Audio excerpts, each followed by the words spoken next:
All right, peeps, on today's episode of the Kung Fu Genius, the genius will be answering all sorts of hot nonsense from YouTube. Lots of gems, lots of Bruce Lee biopics, lots of telescopic long poles, Ford Fiestas, and Dre got fired. Let's get to it.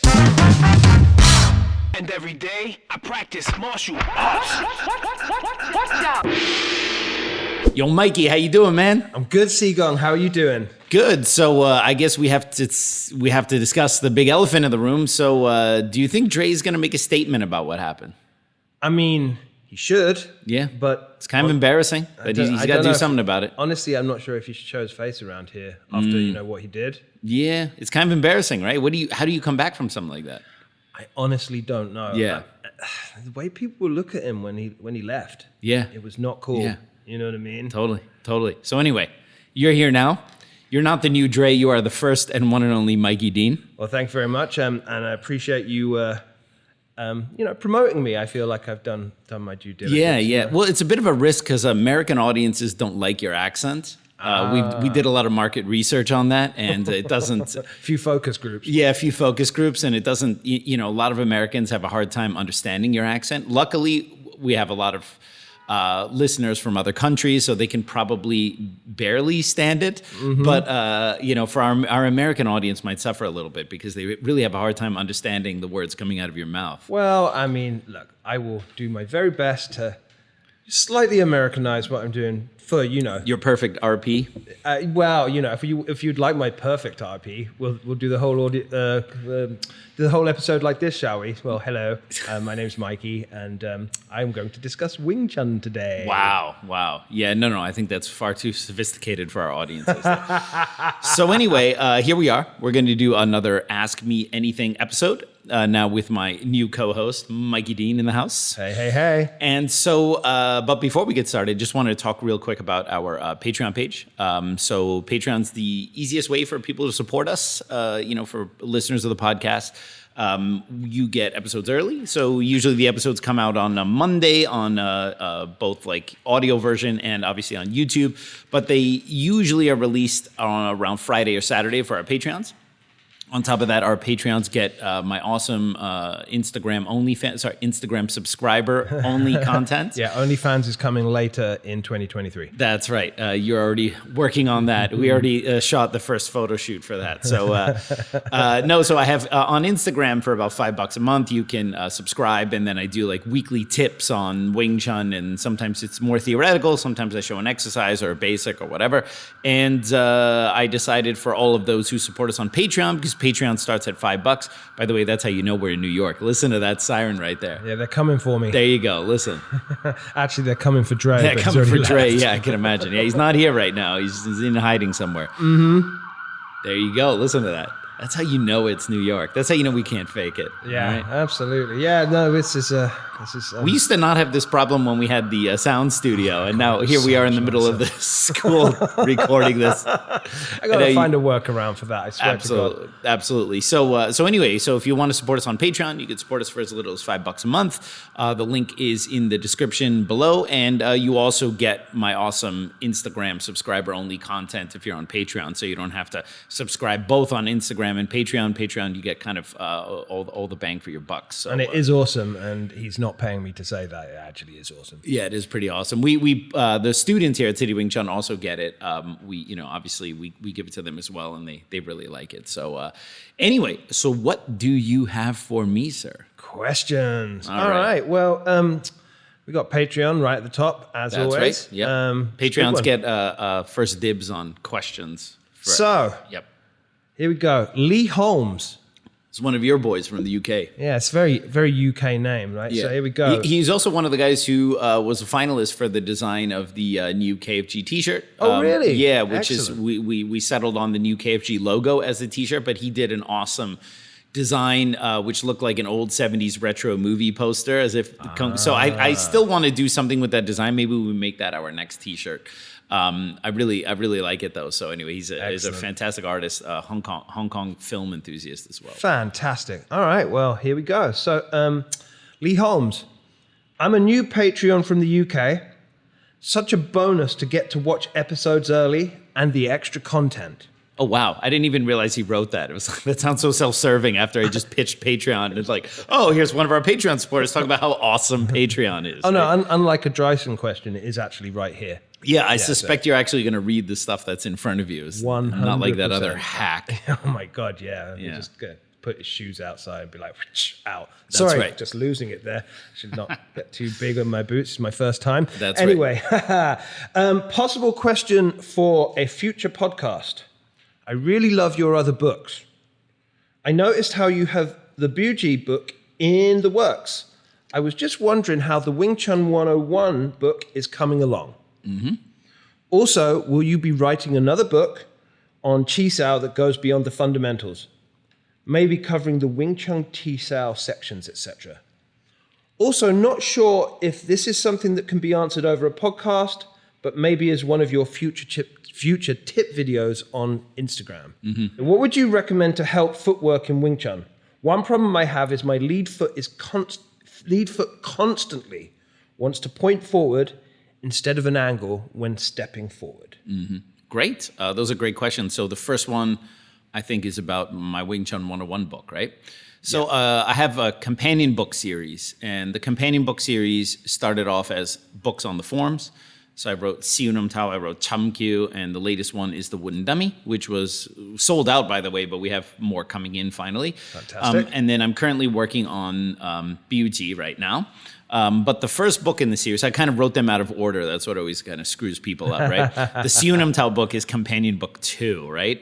And then people are like, where's Wing Chun 101 companion book 1? I haven't written it yet. So it's a little bit like Star Wars. I was going to say, like The Godfather. Yeah, they're going to come out of order, except I promise the prequels won't suck. Controversial. So, we have my Siu Nam Tao book, Cham Kyu, and Wooden Dummies, the thickest so far. The BUG I'm working on right now, and then Wing Chun 101 is technically book 1. That's the last one I'm going to do of the series. So I've been compiling it for a while, but I'm not actually actively working on Wing Chun 101 right now. Wing Chun 101 is going to be the kind of book where it's like, if you don't know anything about Wing Chun, and you want to know, okay, what is Wing Chun about? Then you read Wing Chun 101. It's going to be an overview of the whole system. It's not just our Wing Chun 101 program, which is for beginners. It's going to be an overview of the whole system. So for people who are new to Wing Chun, they get kind of an idea, a little bit about the history, a little bit about the forms, the training method, how does Wing Chun work, what does Wing Chun do, what does Wing Chun not do, all that kind of stuff.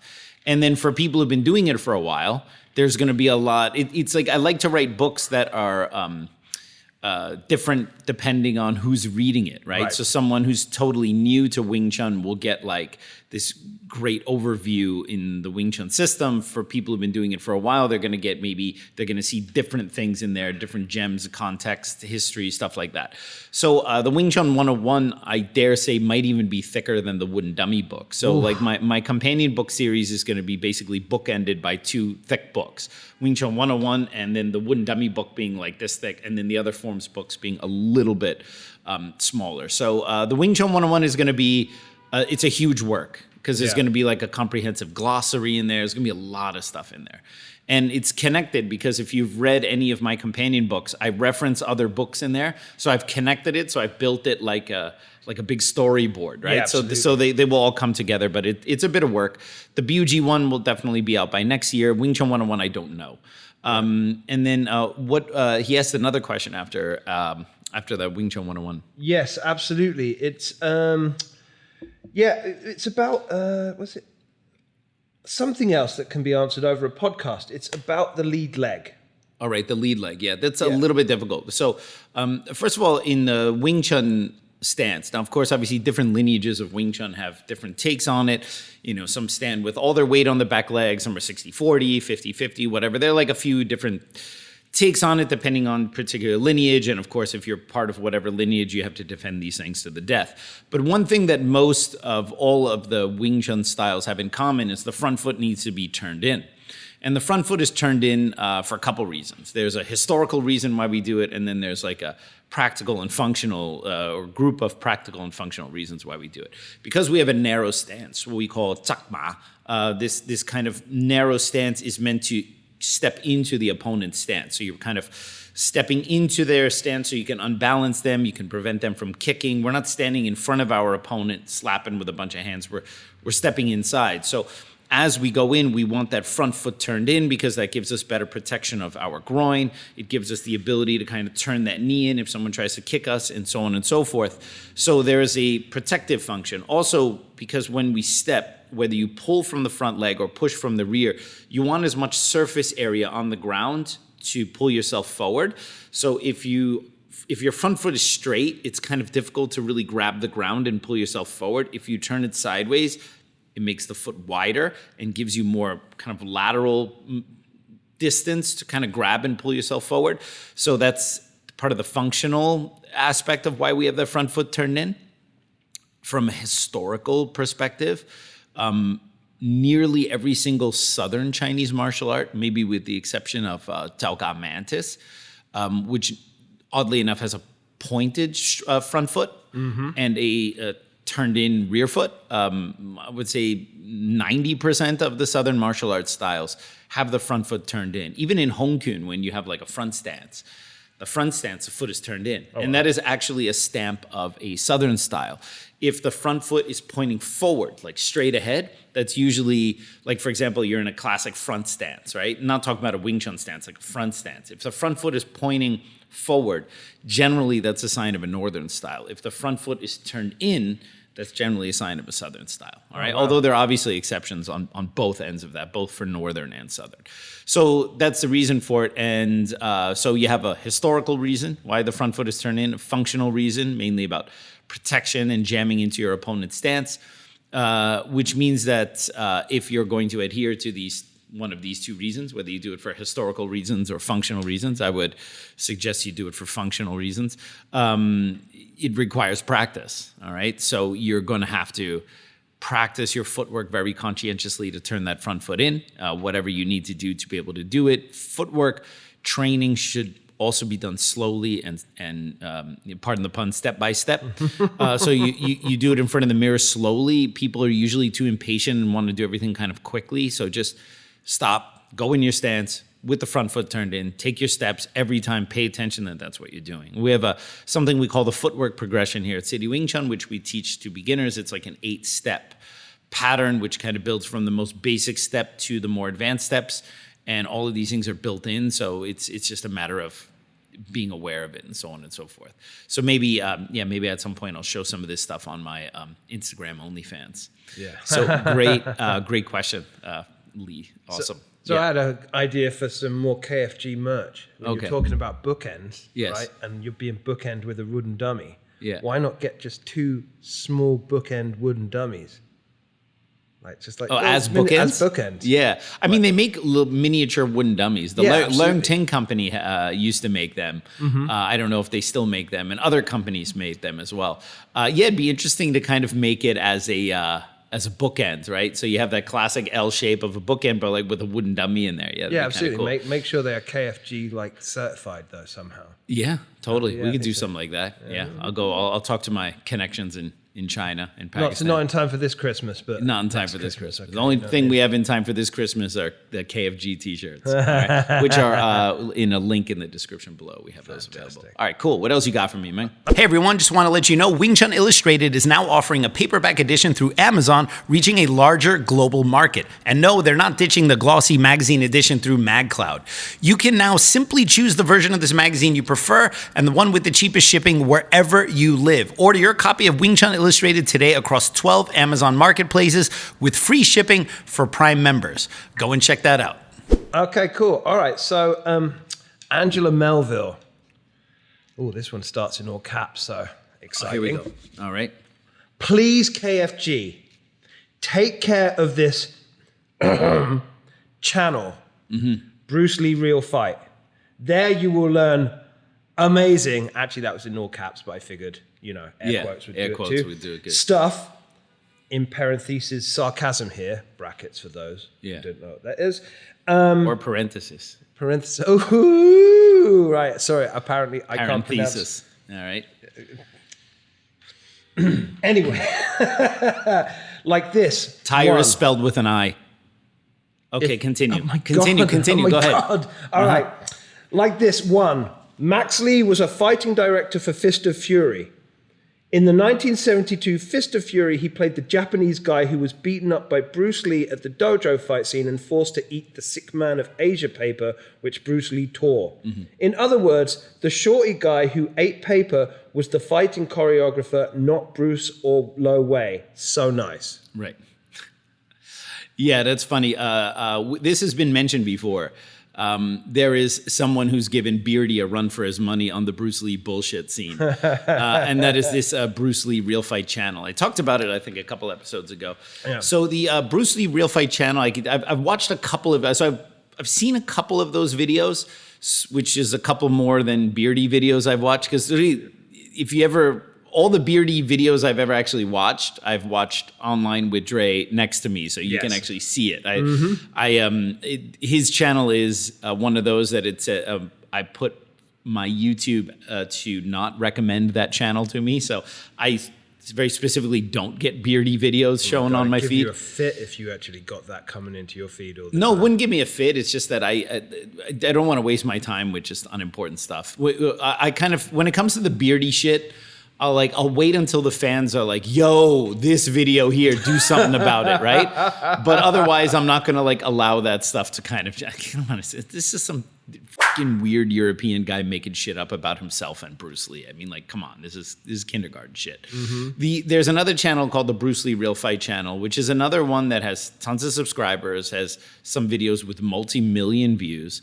And he's a little bit more knowledgeable than Beardy, which is not saying much. That's a pretty low bar. It's a pretty low bar. Well, I should say this.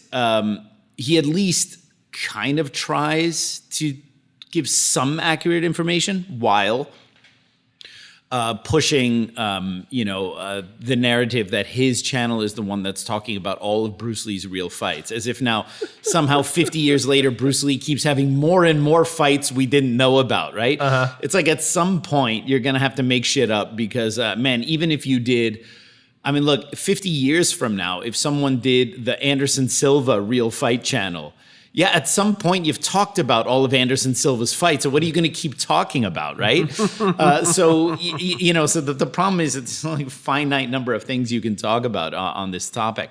And I can tell from the couple videos that I watch, I believe whoever does the Bruce Lee Real Fight channel, I believe he's Chinese, but he's a Mandarin speaker. He's not a Cantonese speaker.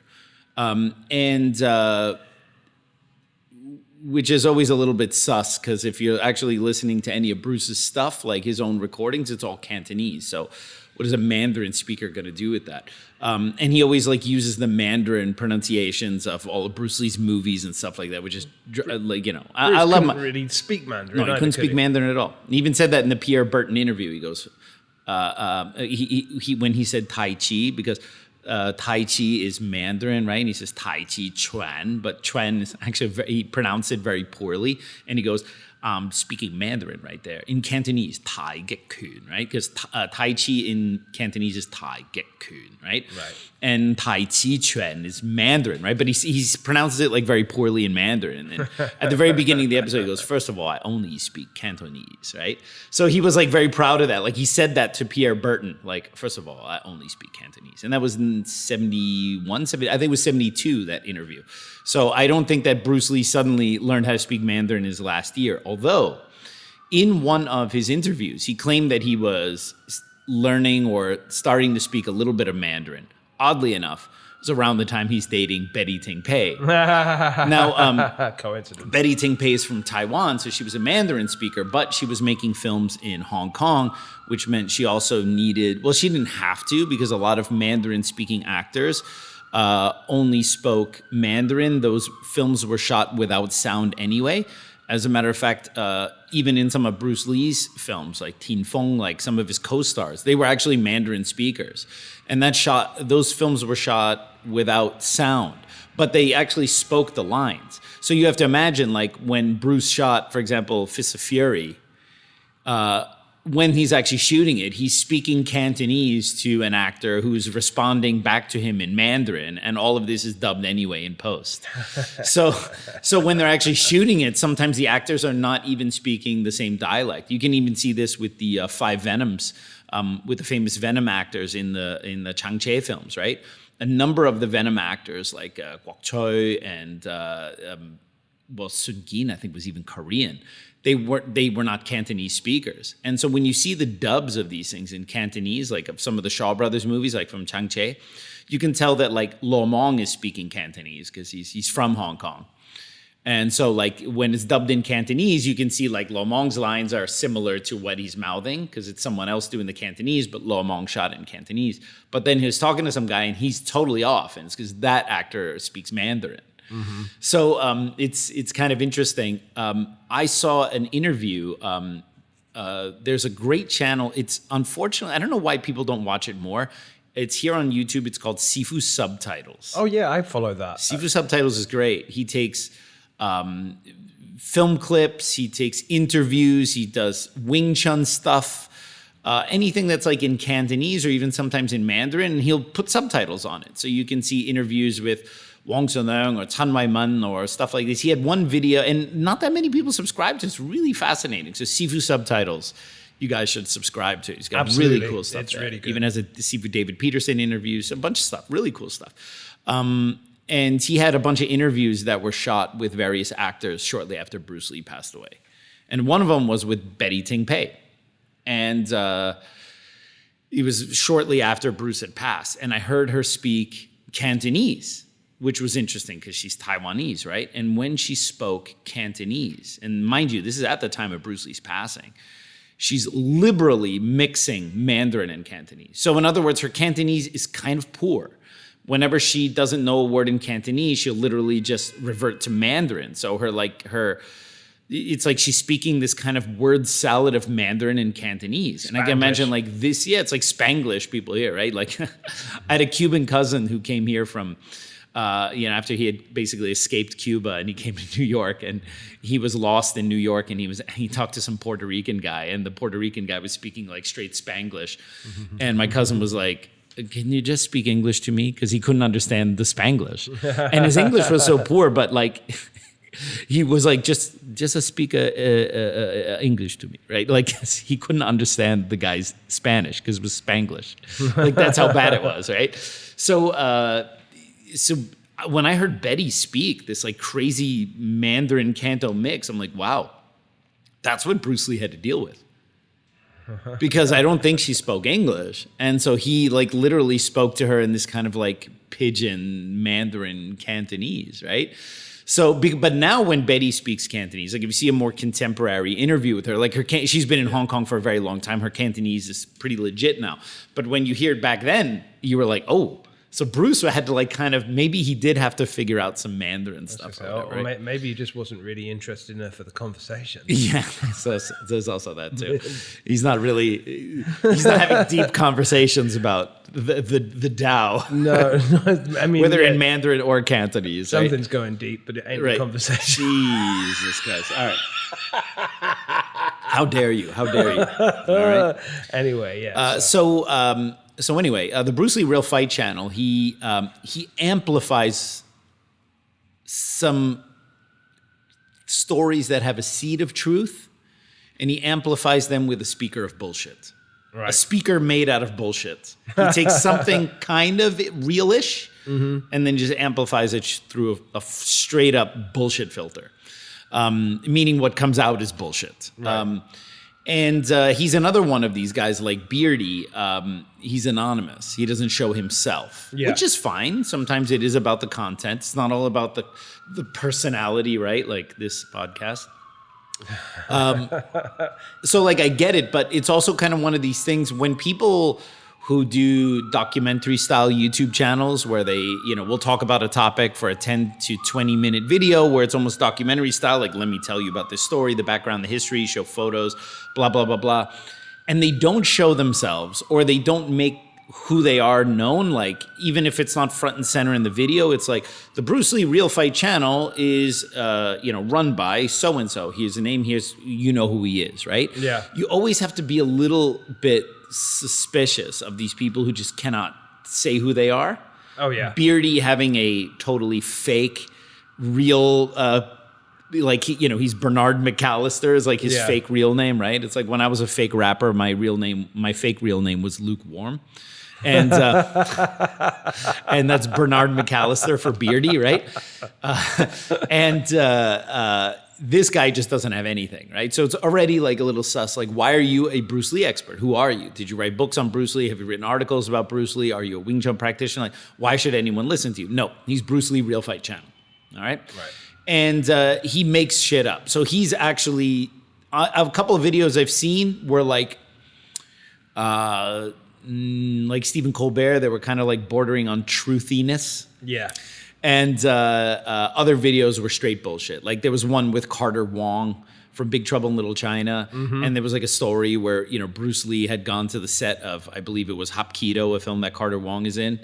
And he just kind of showed Carter Wong some techniques or whatever. And it was like a very friendly thing. And then it was like, oh, this actor, meaning Carter Wong, challenged Bruce Lee and this happened. You know how those like headlines are like, this stuntman challenged Bruce Lee and this is what happened. See, if I only started doing videos like that, this channel would blow up. Because that's like literally every viral video, right? Yeah, but how would you sleep at night? What happened when Steven Seagal and Bruce Lee fought? And then you do a video about how they never met, right? But like you have to have that title. It's like, it's a little soul crushing. You have to kind of be a bit of a scumbag to make a name for yourself. Or you have to wear a suit and tie and then put your head in there while you just like demean other people's Wing Chun. Like there's just a couple finite number of ways where you can like really monetize Wing Chun, and most of them require you to be kind of an asshole. But it's like, I guess as you say, there's like truthiness to these guys. I haven't checked. I haven't checked it out yet because But he has a lot of erroneous information, like and straight up manipulation. Like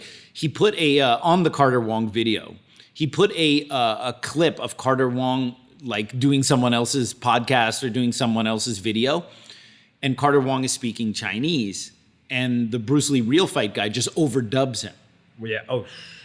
And he's like, when I fought Bruce Lee, I tried to punch him, and he just makes up this story. And it's like, no, bro, you should leave the original audio in and put subtitles so that people who actually speak Chinese can make up their mind as to what he said. He literally just overdubs it. So he is also a liar. Yeah. And he'll say stuff like Max Lee, who is just like was mentioned here, this guy who was just kind of a side character in Fists of Fury. Like that guy was the fight choreographer. And first of all, this isn't remotely true. Fists of Fury being Bruce Lee's second film. Bruce Lee was not the official fight choreographer. I've talked about this before. It was still Han Ying-Git, who was the fight choreographer of Bruce's first film, Big Boss, and Han Ying-Git was also the guy who played the Big Boss. Yeah. So that actor who Bruce Lee fights at the end, that guy was also the choreographer. But Mr. Han liked more traditional choreography. And by the time the second film came around, because Big Boss was such a hit, basically Raymond Chow just said, okay, Bruce can do all the fight scenes. Like, it's like he's proven himself that he can do it, right? But because Mr. Han was still the official contract choreographer for Golden Harvest, he was still listed as the fight choreographer. I think maybe as a co-credit with Bruce Lee, or maybe just him. I don't remember. It's been a while since I looked. And for him to save face, I've mentioned this on the podcast before, they let him choreograph one fight scene in Fists of Fury. And it's the one fight scene Bruce Lee is not in. Yeah. It's the fight scene where at the Jingwu Academy, the Japanese come. And when you see the choreography in that fight scene, it's very kind of when stilted, staccato, like very kind of chop, chop, chop, chop. And yeah, that's the one fight scene that Bruce Lee did not do in that film.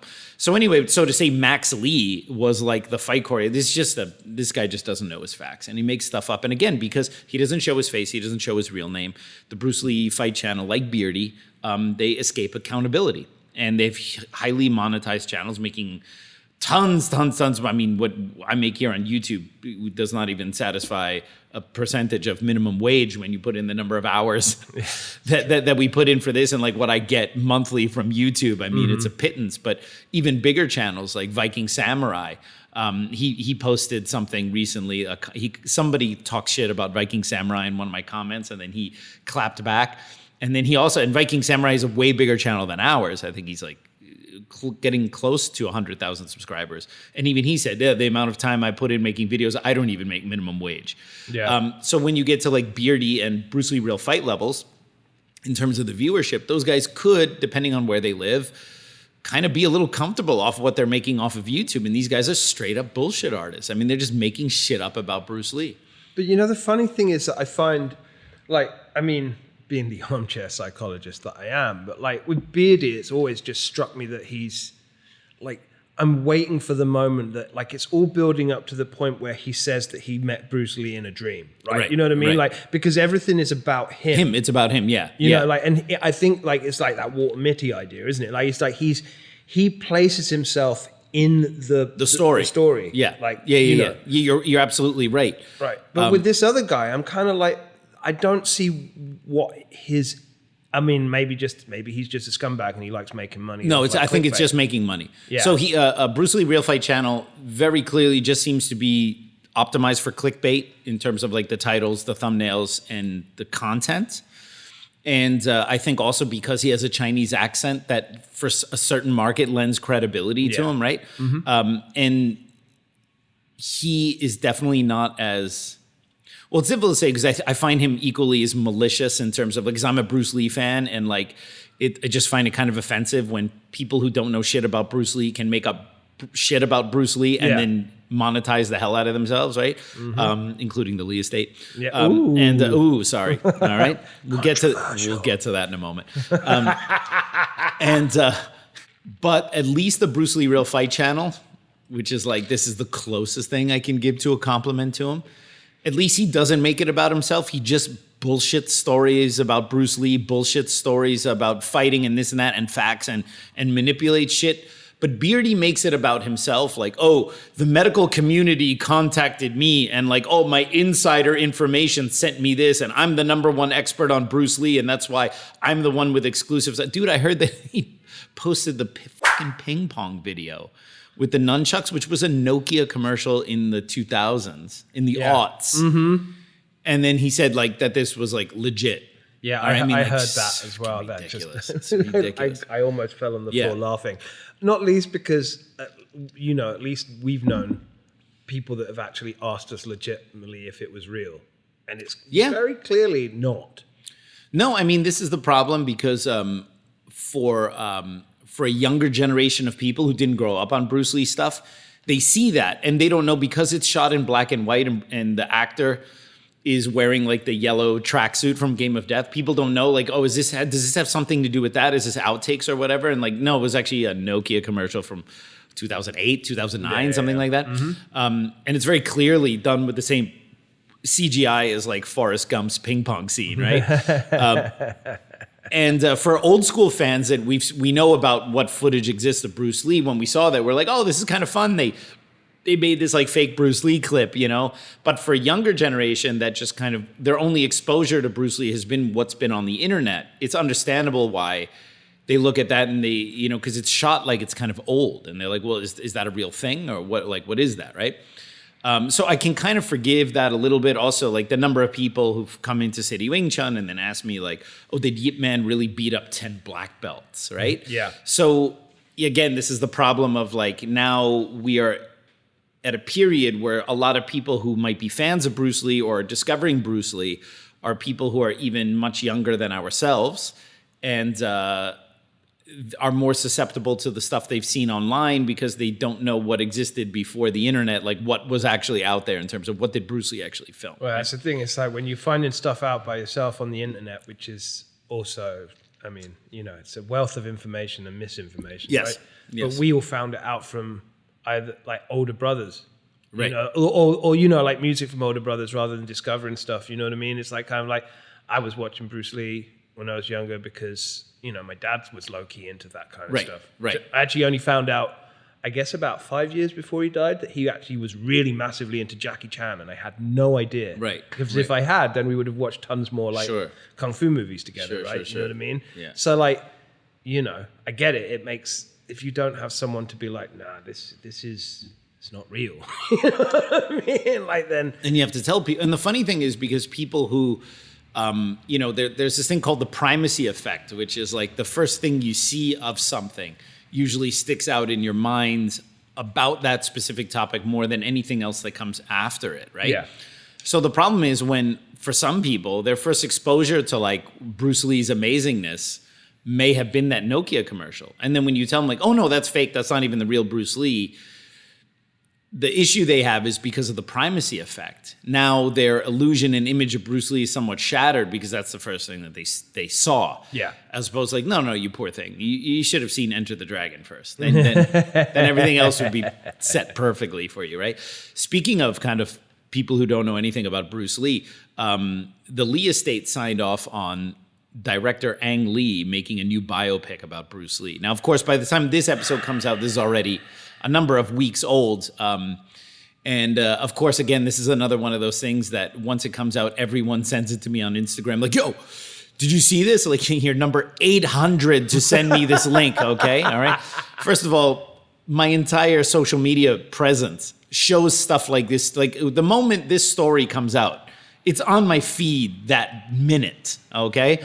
People send it to me like, it's really kind of sweet, but it's like, I even posted about it, and then a couple days later, people would be like, "Oh, did you hear about Ang Lee's going to direct this?" It was like, yo. So the great director Ang Lee, Crouching Tiger, Hidden Dragon, and Hulk. I'm gonna let you. I'm gonna let that sit with you. All right, that Hulk. All right. He's done other movies, but he's gonna now. Of course, obviously, Ang Lee is a very capable director. But a Bruce Lee biopic done by Hollywood, we've done this before, Dragon the Bruce Lee story. The documentary. Yes, which Dragon the Bruce Lee story, if you take away all of its glaring inaccuracies, was a well-produced film. Oh, okay? Yeah. Like, it did well, it had a good score, but of course Bruce Lee fans are going to be like, oh my God, right? But like, it is what it is now. Unless if they're going to do another kind of puffy bullshit Hollywood kind of film like that, then we don't need it. But if Ang Lee is going to try to do a more human portrayal of Bruce Lee, and this has always been the problem, is that no Bruce Lee biopic. I mean, Bruce Lee, my brother, was pretty good. It told his kind of early life. I liked it perhaps more than some other people.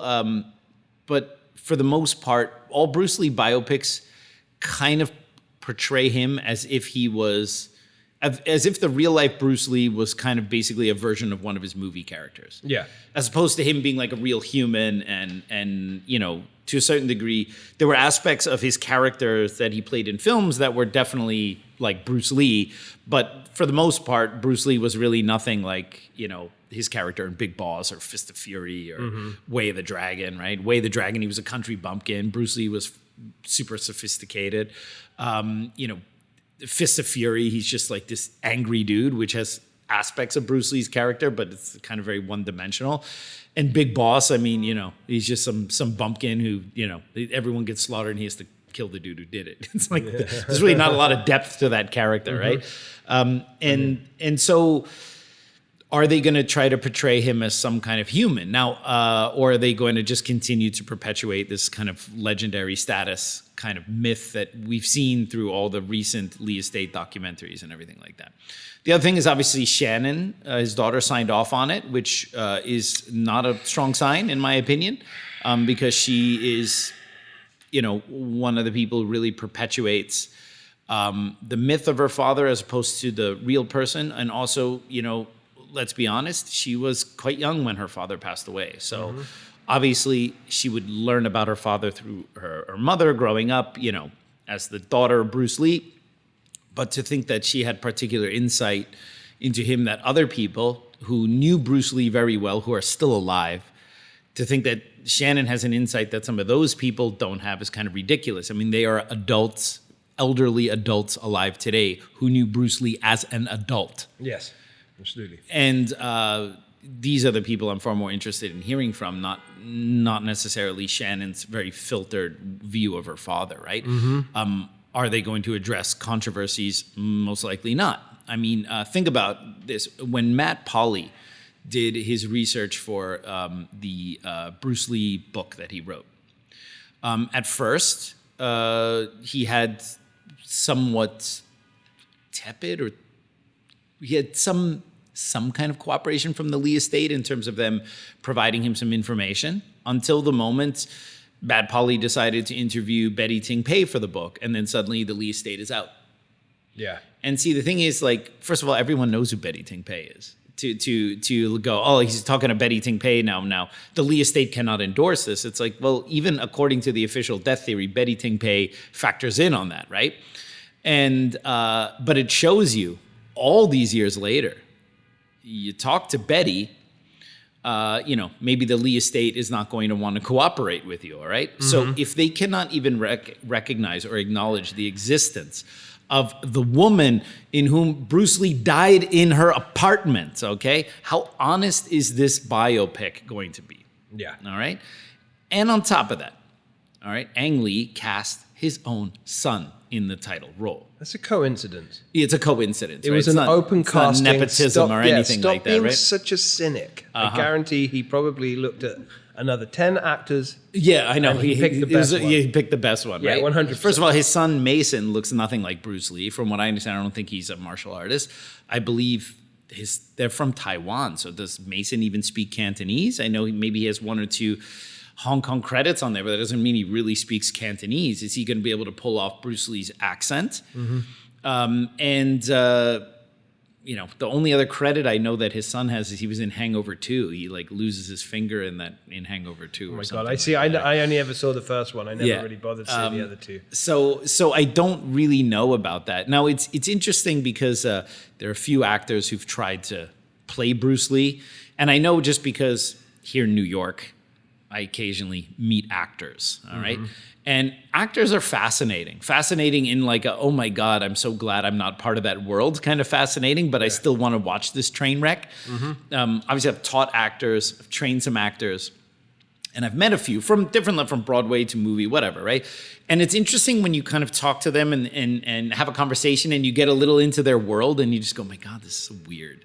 Like, it's just such a weird thing, right? But like one of the things that I've heard from a few of my friends who are in the entertainment industry, especially regarding Bruce Lee, is like when it comes to biopics, whether it's Bruce Lee or Jim Morrison or whatever these people are who get portrayed in films, you can either go for almost like an imitation of the actor where you try to sound like them, you try to look like them, and that way it looks more accurate. So it's almost like you're invoking them as accurately as possible. Yeah. But the problem with doing that is that it can sometimes come off as a caricature. Yes. And then the other school of thought in terms of biopics is you don't really which is more like what Jason Scott Lee did in Dragon, the Bruce Lee story. He didn't really sound like Bruce Lee. He didn't really look like Bruce Lee. And so he didn't really try to do it the way Bruce Lee did it. He played Bruce Lee in the spirit of Bruce Lee. Like whatever he felt the emotion of Bruce Lee was, he made that the way he played the character. And that's another way to do it. Yeah. So the question is, which way are they going to go? Is Mason going to actually try to act like Bruce Lee and talk like Bruce Lee and move like Bruce Lee, or is he just going to invoke a vague spirit of Bruce Lee? Mm-hmm. And either one of those, I'm not too excited about. Look at the guy who played Bruce Lee in Quentin's horrific portrayal in Once Upon a Time in Hollywood, right? He really tried to imitate Bruce Lee, and it just came off as a somewhat demeaning caricature. Though, to be fair, that's probably what Quentin Tarantino for sure. I mean, obviously, Quentin has his issues with Bruce Lee, even whether he wants to admit it or not. Yeah. Wrote that whole thing into the story to kind of kick Bruce Lee down a few pegs because that makes Quentin feel better as a man, I suppose. But then also that actor went for like trying to sound like Bruce Lee out of the Pierre Burton interview, and it just sounded like. Yeah, I mean, again, thought experiments, but it wouldn't, like as an actor, and I mean, I studied theater and I realized I just couldn't be around actors, which is why. Actors are weird.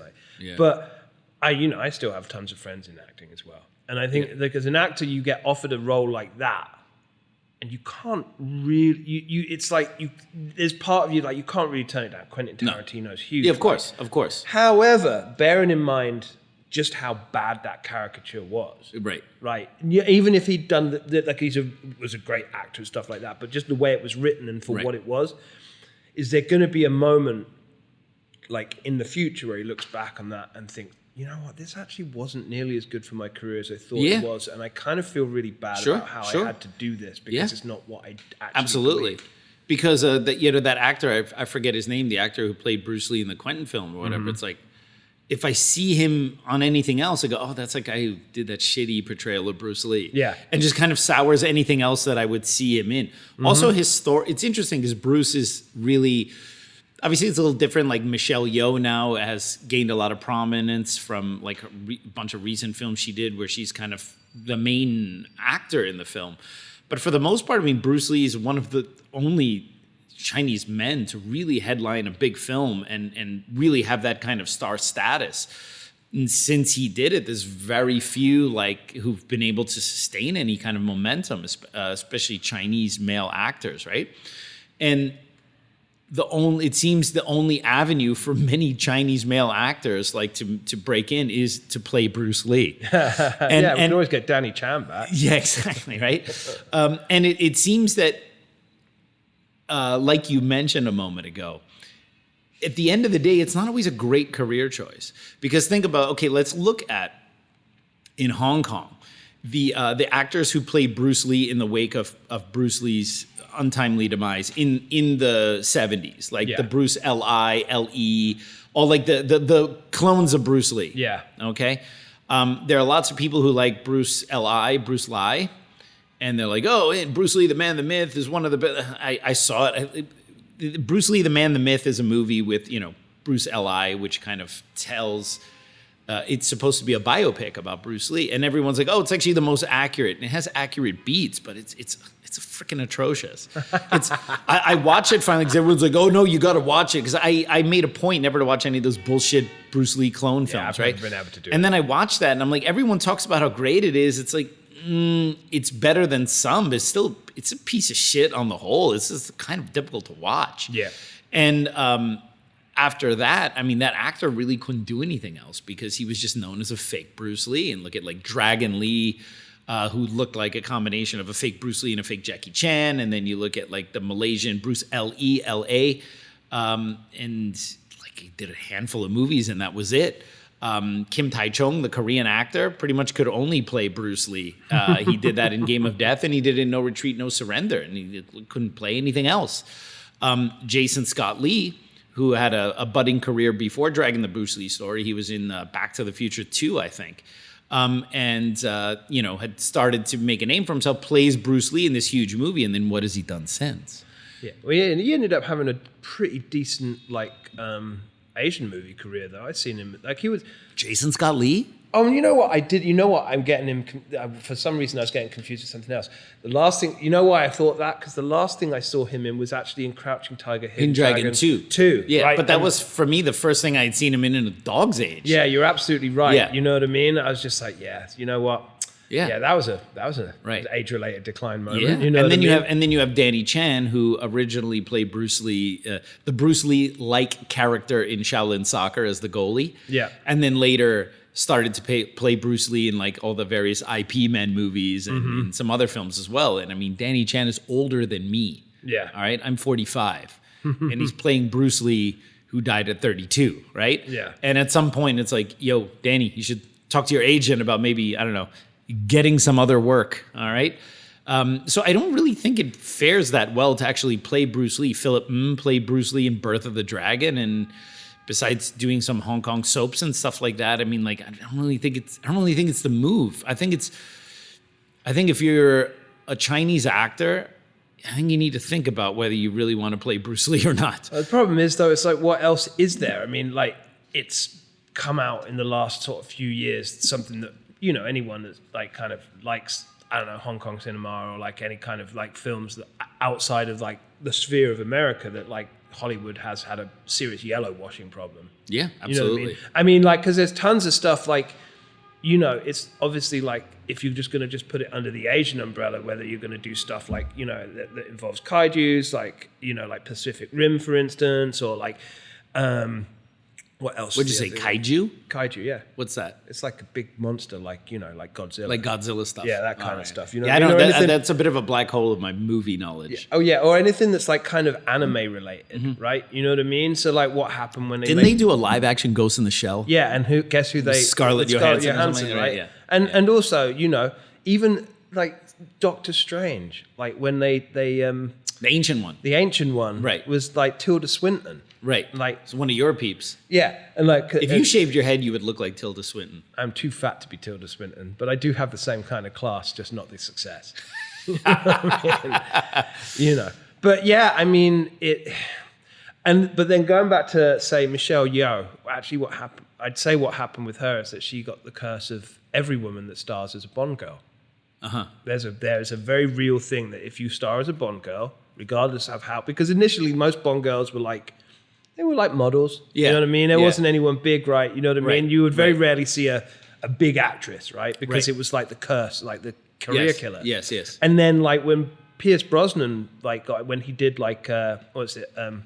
Tomorrow Never Dies. GoldenEye actually had one actress that bucked the trend, and that was Famke Janssen. That's right. But she didn't get big again for another That's right. She didn't do 10 anything years. for a little bit, yeah. Yeah, when she starred in X-Men. But like at that point, and the other girl, Isabella Scorupco, see, because I remember all this stuff, right? Yeah, I can tell. Smoking hot. Yeah. You didn't see her again. I didn't see her again until a film with Christian Bale called Reign of Fire, which was actually really good, but criminally underrated. You're like the Bond girl genius. I really am, right? But, so like Michelle Yeoh and... of all people, Terry Hatcher. That's right. Right, we're in Tomorrow Never Dies. The first time you have like Terry Hatcher was like a bigger actress, right? Yeah, that's right. And after that, just done. Like their career, Michelle Yeoh's Hollywood nothing career until was Desperate like Housewives. Again. No, absolutely. Right. She didn't get anything until Desperate Housewives because it's like the career killer. Right. You know what I mean? Yeah. And that's not to say I think maybe if she hadn't done something maybe more like just a different film that wasn't Bond. Wasn't maybe. Denise Richards a Bond girl? She played like indeed. some like called Christmas. Was she supposed to be like a scientist? Yeah, she's a scientist. She's a nuclear scientist. Her first name was Christmas. And the last line of the movie was that I thought Christmas only came once a year. Oh, man. Anyway, talking of Christmas. Anyway, we kind of went off on there. Yeah. But right. The point being is that you are absolutely right. Yeah. As I usually am. All right. So what's the next question? How would you like to go to Hong Kong with the Kung Fu Genius from August 21st to the 27th, 2023? Experience Hong Kong like no one else. Take the ultimate Hong Kong Kung Fu tour with live commentary from yours truly, the Kung Fu Genius. Visit hot tourist spots as well as off the beaten path locations, perfect for Wing Chun and martial art enthusiasts. If you ever wanted to go to Hong Kong to see Wing Chun sites, movie stuff, and of course experience this amazing city, here's your perfect opportunity. Packages include 7 days of seeing the sites with me as your guide, and for those who want some training, a Wing Chun seminar with me and with Sifu Mak Chi Kong is part of one of the offers. The packages include the best insider tour of Hong Kong you can possibly get. To reserve your spot, click on the link in the description of this episode for all the information you need and for booking. Spots are running out fast, so get yours today. Once I reach the cap, I will close the registration, so don't wait. Again, click that link in the description to get booked for the 2023 Ultimate Hong Kong Kung Fu Tour. And I'll see you in Hong Kong. All right, so KFG. That's not the big. I'm just addressing you, obviously. Sifu Adrian Khan. Oh, yes. From Toronto. Oh, he's from Toronto. Yes. It's not like a very Toronto name. Well, he's Chinese. Which actually would make it a very Toronto name. Have you been to Toronto? It's mostly Chinese. I have been to Toronto. Actually, their Chinatown is fantastic. I found a couple of really excellent vegan Yeah, but the real Chinese area is actually outside of the downtown area. Like their Chinatown is pretty decent, but like they have Chinese areas like Markham and stuff like that, which are just sprawling neighborhoods of nothing but Chinese people. Snap. Well, some of the best Hong Kong chefs left Hong Kong, and they have restaurants in Toronto. Some of the best Chinese foods in Toronto. Wow. Okay. Yeah. Well, that's good to know because I am going to go back when it's not cold. Yes. We'll do that next time. I got to go back to Toronto to see Sifu Lau, one of my old mentors. I haven't seen him in a long time. We're trying to get him on the podcast this week, but he's too busy. He's too busy for us. You know what I mean? We'll get him. We will get him, even if I have to murder a puppy. That's right. Murder a puppy. Yeah. Yes. Okay. Okay, cool. All right, so Sifu Adrian Khan. Number 1, in the present, the learning of the Wing Chun 6.5 pole and butterfly swords have no real practical use in the modern world. So what is the purpose of these 2 weapons? By learning how to use these weapons, can we find alternative replacements that maybe we can pick up and use from the street, e.g. a broom handle or a couple of shortened sticks? Otherwise, I can only see the main benefit is strengthening of your wrists and improving your footwork. By the way, this is a double question. So do you want to answer this one? Let's do the first question first, yeah. Okay, cool. Depends what we have time for, right? Because I could spend a lot of time on this one. Yeah, we'll that see. sounds like a good one. That's a good question. We get it from time to time. I mean, obviously, in most traditional martial arts, whether you talk about Chinese or Okinawan, Japanese, whatever, the question is always of the modern day utility of the weapons that are taught. This is not just a problem of Chinese Kung Fu or Wing Chun in particular, but is the Sai from Okinawan karate a practical weapon? Is the Tonfa a practical weapon? Is the Naginata? Is the, 3-sectional staff? Is the spear? I mean, you could pretty much level the same argument against any traditional martial arts weapon, okay? Anything that is not a firearm, okay, would really come into question in terms of its practical utility, right? Because even if you are talking about modern day non-firearms, okay, what are we talking about? Modern knives, like modern bladed weapons usually, all right? Well, are any of those actually practical, all right? Yes, for killing, but are you going to carry a machete with you when you are on the subway?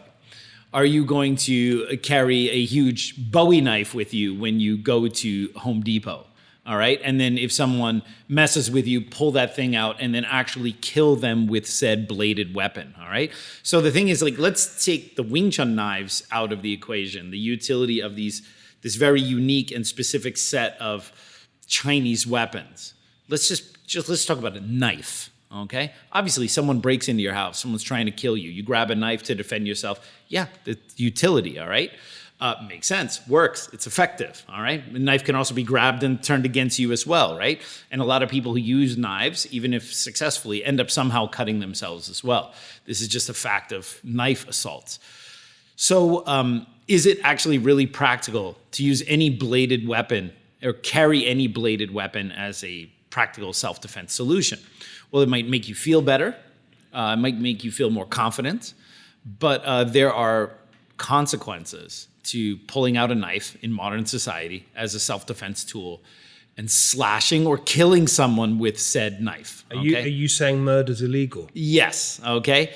Because even if it was in justifiable self-defense, well, hey, I mean, the guy legitimately attacked me on the subway. Yes, what were you doing with a 20-inch Bowie knife? Right? Okay, so there are it leads to other questions, okay? Not to mention the fact that specifically in New York, you cannot carry such bladed weapons anyway, but even in other states where you could, I mean, is that really the solution there? To pull out 2 Wing Chun knives or to pull out a pocket knife or a bali song or a machete or a Bowie knife or a fish scaling knife, whatever it is, okay? The other day I was walking down 30th Broadway in Astoria, and there was a guy, he looked like he could have been an EDP, an emotionally disturbed person, and he was all clad in all black, and he had 2 wooden Japanese swords on his belt. Oh, snap. Yeah, 2 like boken. And he was just walking down the street. Wasn't one of your ex-students, was it? Or like people try to come and sign up? You never know. You never know.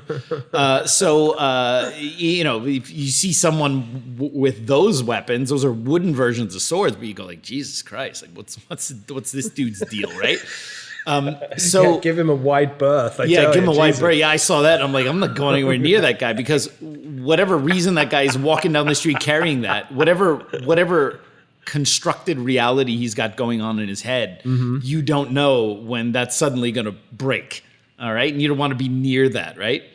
The Kung Fu genius had to defend himself against double Boken attack on Broadway in Astoria, right?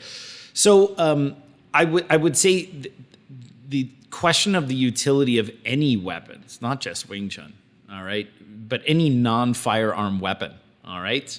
And I'm not saying that firearms are the solution, you should carry firearms, but I'm just saying in the modern day, you know, that's more the weapon that seems to make any sense for people who do carry weapons. And I'm not advocating that. I'm just saying, like, any bladed weapon is dodgy. You're not going to carry a blunt weapon, really. You're going to beat someone with a baton on the street. You're going to beat someone with two eskrima or kali sticks on the street. You're going to knife someone. I think you need to look deeper in terms of, like, any of those type of weapons that are non-firearms, all right? And I'm not discussing the nature of firearms or whatever, but like, let's look at all the non-firearm weapons. How many of these are really practical? How many of these make sense? And how many of these can you really get away with? Pepper spray? Can you pull it out in time? All right? Are you going to carry a telescopic baton and beat someone with a metal rod? Like, I don't know. I mean, look, not going to lie. Telescopic batons are super cool. They are I super would love cool. to have one. Yes. But I think I might have told you this story outside of the podcast, but many, many years ago, I lived in one of the more sketchy areas. I actually lived in a number of sketchy areas in London when I lived in London. And one of the places was down in South London, this place called Penge. Now, Penge. Yeah, Penge. There's a lot of weird names in England, and that's not one of the weirder ones. You know what I mean? You could go to Shitterton, for instance. Shitterton? Yes, that's actually my real. God. Like lower P over. Wow. Yeah, like Cockfosters is a real place. I actually went to college in Cockfosters. Wow. Yeah, so like, you know, so Penge in the big scheme of things actually isn't that weird, really. But in my younger years, and, you know, I smoked a lot of weed and stuff like that. And this particular night, my normal dealer, this was a bit of an exciting night. My normal dealer was out. So we had to go around to this other sketchier guy, right? And like 16 years old, me and this girl, Kelly, and my friend Adam, and Adam's like, oh, I gotta go in and do that, which means he wants to go and smoke some free weed while we have to wait outside in very sketchy Penge for like half an hour. Right. As we're walking past, there's a sketchy guy underneath, everything's sketchy, underneath one of the buildings, just around where all the garbage cans are. And then half an hour on the way back, there's like plumes of smoke coming out where he is. So he'd set fire to the building. And then luckily the, what's his name? The fire truck came around. Anyway, skip to that part. As we're walking back past this, there's this really, really tall white skinhead guy and this really super natty looking black guy. Like walked this like little. Did you say natty looking? Yeah. What is natty looking? Very cool. Like, I mean, he's just like wearing like, I mean, he's looking pimping. You know what I mean? Like, because here when we say natty, that's usually in reference to whether the guy takes steroids or not. If someone doesn't take steroids, they're natural. They're called natty. Oh, he's totally natty. He's not enhanced. So when we say natty, I'm thinking like, which just is someone with an unimpressive physique. That's amazing. Wow. Yes. That's my second knowledge bomb of the day. There Fantastic. Yeah. So anyway, right. They're walking towards like the corner, this pub, which is basically every night there's like 8 Ford Fiestas around there. And if you want to go and get drugs of any kind, you can just walk up and walk into one of the cars, right? Ford Fiesta is the drug dealer car of choice back then. Wow. Big time, man, Wow. you know. And there's 3 of us just walking down the street, and, you know, and it's like all of a sudden, like, black guy starts running and just turns around to the other, like the tall skinhead white guy, and just like, you coming then? And he's like, yeah, I'll be there in a second. And as he turns around, this huge kitchen knife falls out of his jacket, right? And the natty guy? Yeah. Oh, geez. Right, it's like this big, you know what I mean? And we were like, okay, we're going to walk across the other side of the street, because there is no way in the world that he isn't running down to this pub and someone isn't going to get shanked. You know what I mean? Right. And so this kind of gives me this idea that, like, if you're taking that stuff out, you cannot claim that you're taking it out for self-defense, regardless of how, because you kind of want to stick someone with it. Sure. You could, like, it's not like a quick pocket knife where you're just trying to grab something to save yourself and stuff like that. Right. You have to literally get this out and go, I am This defending intention. myself from you with this I am going big to use blade. this. Yes. Right. Please don't make me use it. Please make me use it. Yeah, exactly, right? I want to feel what it's like to stab someone. You know what I mean? So, yeah, anyway, so that just kind of was it. Yeah. But Yeah, no, you're right. So I think the problem is that this is a general question of all these kind of weapons, right? Long pole especially, I mean, just its bulk and heft, it makes it an untenable thing to carry around. how'd you carry one in the coat? Just like... Yeah, it'd be kind of funny. Although Maxivu, one of my good friends from Hong Kong, a Hungar Sifu par excellence, he actually has a... it's funny, he's got like a bunch of weapons that like when he would teach in like different parks in Hong Kong before he had his place. And so he brought like almost like this like shopping cart full of like weapons and stuff, and he would like bring it and then they'd pull it out and then he would like train all the different weapons and stuff. And he had in his like shopping cart of weapons a telescopic long pole. Yeah. So it was about, I mean, obviously for people listening to us on audio, that, you know, it's not going to be helpful, but it's just about this big. All right. And then you can extend it out, and it was like a proper 8-foot long pole. That's and then you amazing. could practice with it and then put it back in and put it away. I was like, that's kind of cool. You maybe get like a bag, like when we used to play snooker, like, and you have you could get like pool cues or snooker cues. Yeah, snooker's much cooler than pool. But like, you know, isn't it snooker? No, that's the wrestler, Jimmy Superfly Snooker. Snooker.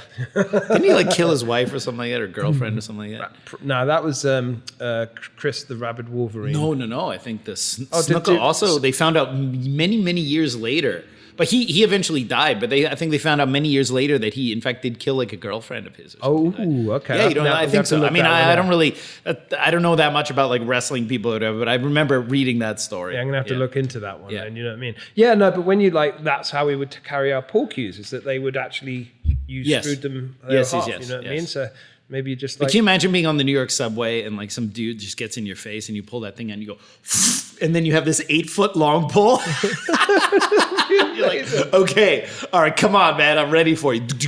Perfect weapon for the subway because you can block the narrow if you alley. did like a futuristic one, so like you cranked it out, like, but it's like in the future, and instead it just like Transformer stars, just goes chicken,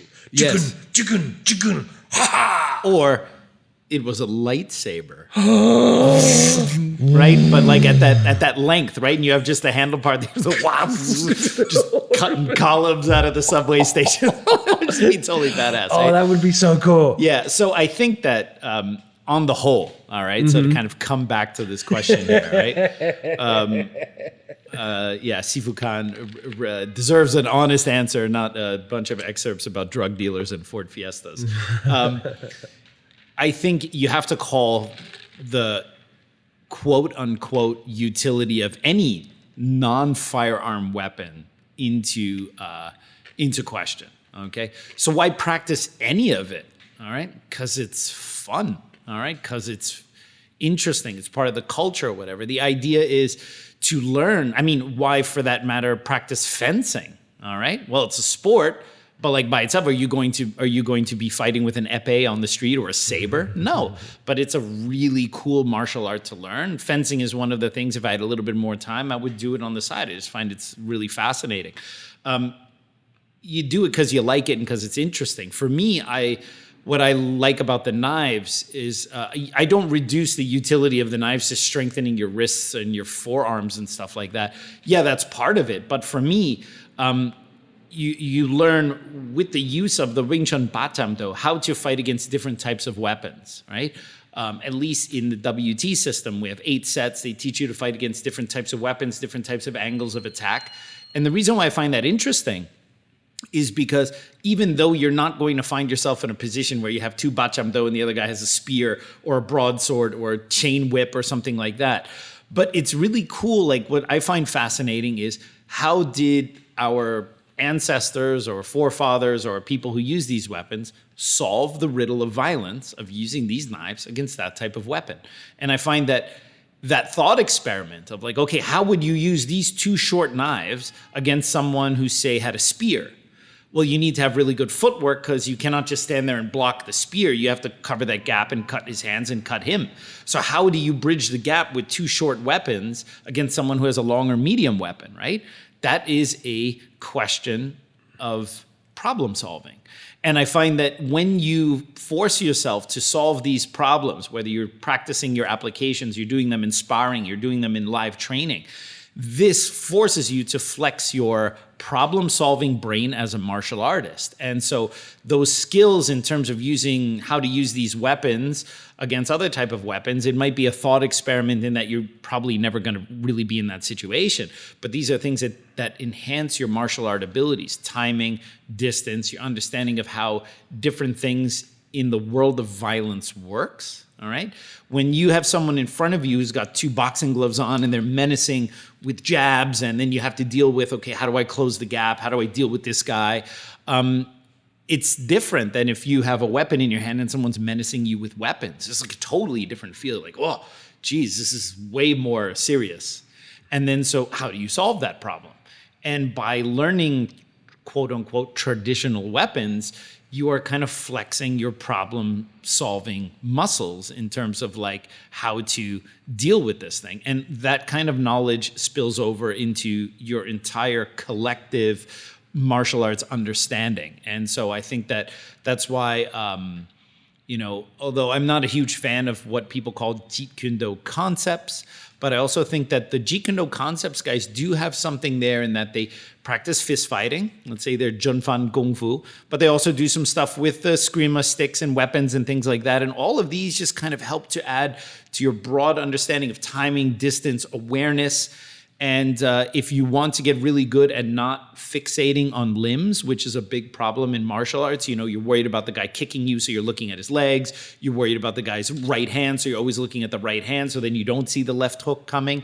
If you want to get good at getting less fixated on those things, weapons training is actually really good, because weapons training, you need to see the whole picture, and you don't want to become like hyper fixated on one thing. Yeah. So I find the utility of weapons training kind of is very broad to your understanding of martial arts in general, way beyond just strengthening your wrists and forearms and stuff like this. Sparring with the Wing Chun long pole versus long pole, whether you're doing Chi Guan or Lat Guan, where you're going back and forth, this is a masterclass on efficiency and angles. All right, because if you imagine doing Wing Chun long pole, it's like doing single arm Chi Sao, or it's like doing Wing Chun with 1 9-foot long arm. And you have all the same shapes, bong, tan, fok, jut, all these kind of things, low level sweeps, high level stuff. And so when you're practicing with someone else and you're going back and forth, you have a big unwieldy weapon. So you have to learn how to use your body to become more efficient and not just use your arms. You have to learn how to generate power through the rear arm, not the front arm. A lot of long pole amateurs are kind of front hand driven. You want to be rear hand driven so you get that whip. And then you have to learn how to stay behind your weapon to shield yourself, the same way you would stay behind your arms if you're fist fighting, right? So this kind of knowledge makes you understand martial arts so much better. And I think that is a huge developmental piece for Wing Chun people that goes beyond the utility of how you're going to use it. I mean, if you're really worried about practical weapons fighting, you just get a gun, all right? Even Bruce Lee tried to solve this problem, right? And in Bruce Lee's films, Bruce Lee always understood the problem of gun.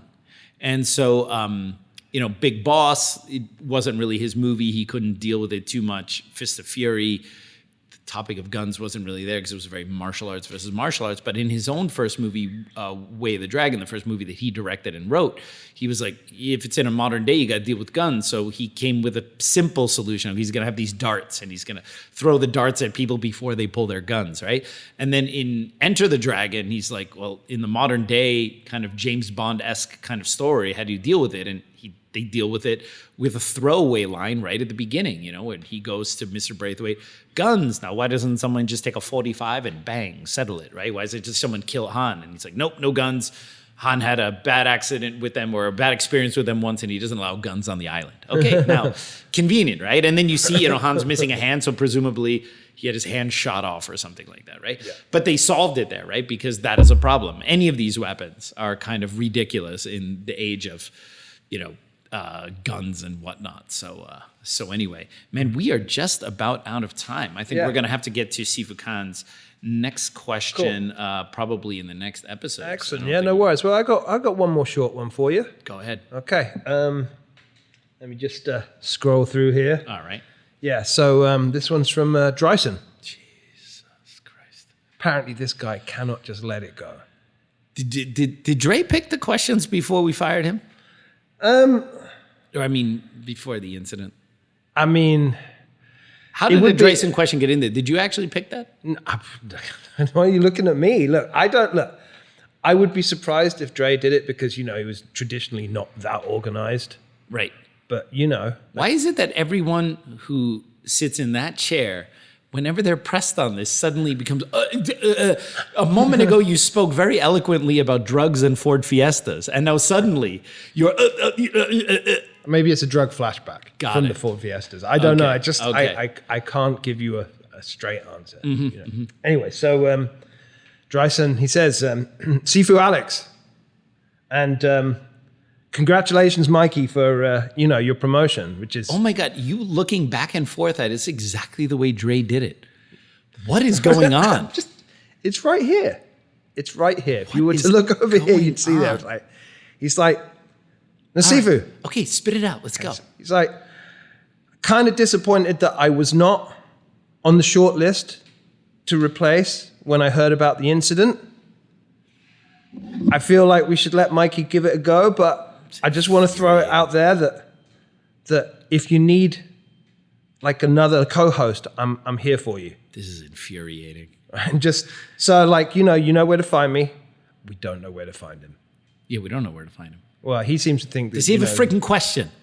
No, he's actually just... this is just a job application. Unbelievable. I can't believe you wasted my time and the audience's time with that nonsense. It just came up. And by the way, how did he know? We didn't even... This is literally the first time we're making the announcement about that. Well, it's not that we got rid of him. It was pretty obvious he had to get rid of himself after what happened. Yeah, I mean, you shouldn't really let your proclivities out like that. Yeah, anyway, I hope people are happy with you being the new replacement. And that's all I'm going to say about that. All right, everyone. Well, I hope you enjoyed that episode of the Kung Fu Genius. As always, don't forget to subscribe to the Kung Fu Genius, like this episode, hit that bell for notifications, and if you have any questions you want me to answer on a future episode, go ahead and write them in the comments below. And I'll see you guys next time. Word is I'm a kung fu genius. Technique speaks for me, not lineage. Forget Jet Li, cause I'm the one. Many call me Sifu, but to you I'm Seagung. And I produce masters. You surpassed us. Your kung fu stiffer than corpse and caskets. City Wing Chun is the house I built. Violate the gate and your blood gets... All right, Pete. No, see, I'm looking. Lots of telescopic long poles. I want to do it again. Because you hit the mic. Yeah, but not only did I hit the mic, it's set the wrong way for me to look at it. Seriously. Been So half of your video is going to be one way, the other half's going to be the other? And now he's going to have to re-edit that? Yeah, absolutely. Oh, man. He's going to have to cut the video and flip it. Damn it. Yeah, just make sure you're looking at the correct part of the screen. Well, that's the thing. It's just because I'm looking on the left, not the right. That's what's freaking me out. Yeah, it seems like a personal issue. There we go. Let's move it here. You